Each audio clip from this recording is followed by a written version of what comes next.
Ce qu'il faut comprendre, c'est que l'achat d'une assurance vie a de nombreux objectifs, mais il y en a deux qui se distinguent considérablement et qui se doivent d'être bien compris.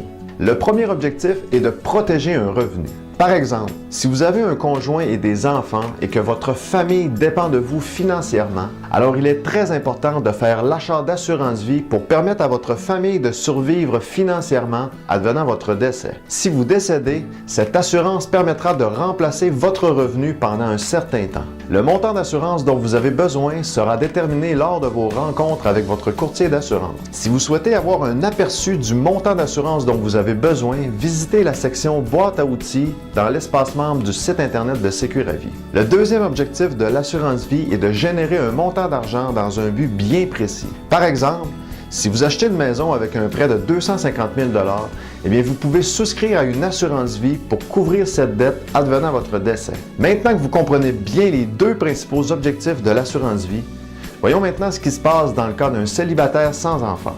Si personne ne dépend de vous financièrement, alors vous ne laisserez personne dans la misère advenant votre décès. Donc, acheter une assurance pour protéger votre revenu, c'est loin d'être une priorité pour vous. Voici donc ce que je conseille pour une personne célibataire sans enfant. Mais avant de vous le dire, je tiens à vous mentionner que mes conseils sont d'ordre généraux et il est très important de rencontrer un courtier en personne pour qu'il fasse l'analyse de vos besoins personnels. D'ailleurs, si vous souhaitez rencontrer l'un de nos courtiers dans votre région, simplement qu'à remplir une demande de soumission en ligne sur notre site Internet. Donc, mon conseil pour une personne célibataire sans enfant, eh bien, c'est d'acheter un produit d'assurance pour les derniers frais. Si vous décédez, alors c'est votre succession, c'est-à-dire vos parents, vos frères et vos sœurs, qui auront des dépenses pour vous enterrer, pour vos derniers impôts ou pour autres frais.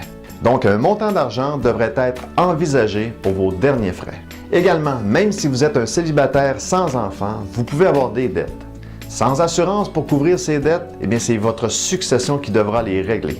Souhaitez-vous réellement voir vos parents, vos frères et vos sœurs piger dans leurs économies personnelles afin de rembourser vos propres dettes advenant votre décès? La réponse vous revient, mais il est conseillé de souscrire à une assurance pour au moins couvrir vos dettes en cas de décès. Mais le conseil le plus important, il est pour vous et non pour votre succession. Comme je le mentionnais il y a quelques secondes, l'assurance vie permet d'aider les personnes que vous aimez advenant votre décès. Mais qu'en est-il de vous? Qu'en est-il si vous perdez votre revenu de votre vivant en raison d'une blessure ou d'une maladie? Le meilleur conseil que je puisse donner à une personne célibataire et sans enfant, eh bien, c'est de protéger son propre revenu avec une assurance invalidité. Parce que le plus grand risque, eh bien, c'est de perdre votre revenu de votre vivant. Si vous gagnez 50 000 $ par année et que vous ne pouvez pas travailler pendant 18 mois en raison d'une blessure ou d'une maladie, eh bien, qui va payer les factures? C'est la moindre des choses que d'assurer votre revenu qui vaut énormément d'argent sur le long terme. Mais attention, si votre situation familiale change, c'est-à-dire que vous rencontrez une personne, que vous avez des enfants et une maison ensemble, il sera très important de rencontrer à nouveau votre courtier pour adapter vos protections à votre nouvelle réalité. Pour rencontrer un professionnel de votre région, remplissez simplement une demande de soumission en ligne dès maintenant.